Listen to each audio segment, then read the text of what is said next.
I first got involved in civic issues in Vancouver in 2009 when I discovered a major development project in my community in the West End that most of the community was opposed to, and got involved there with the neighborhood trying to figure out what was going on and how the City Hall works. It was a very interesting process. But in the course of this experience, had the privilege of meeting many people who've been involved in civic affairs in many different capacities for the last 10 or 20 years or more, 30 years. And discovered, coming from a background completely unrelated to urban planning and civic affairs and local government, finding this really fascinating world right here before us in Vancouver. And in this whole process also, frequently the term city plan came up. And I always wondered, what is city plan? It sounded like it was the golden era of a public consultation, very strongly supported by the public.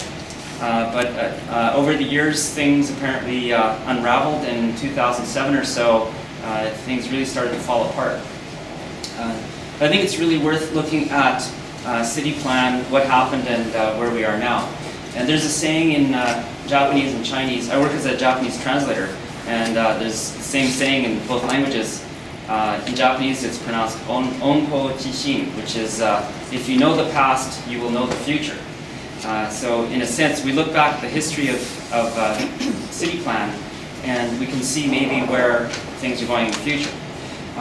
Especially interesting tonight is we've got Andy Marlowe here from Australia, and he'll explain his research project, and he's really the main reason that we're here tonight is to support him in his research. I just thought this is a wonderful opportunity for us to discuss things in Vancouver here. It's very rare, I think, to get together in a room with people to discuss city plan.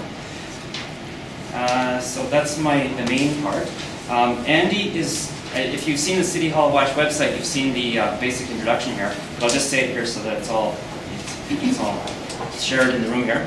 Andy is the co-chair of the Australian Institute of Architects, New South Wales Sustainability Committee, sits on the Property Council of Australia Sustainable Development Committee, and a Green Star accredited professional.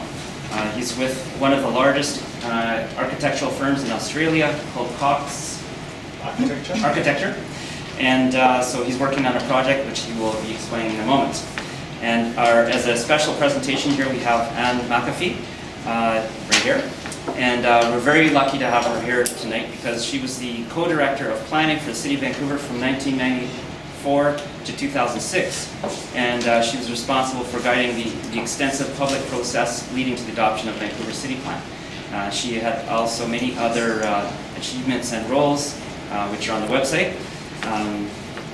And is currently now advising Auckland and their new plan, and also adjunct professor teaching strategic planning at UBC. That's the introduction. Thank you for being here, Anne, tonight.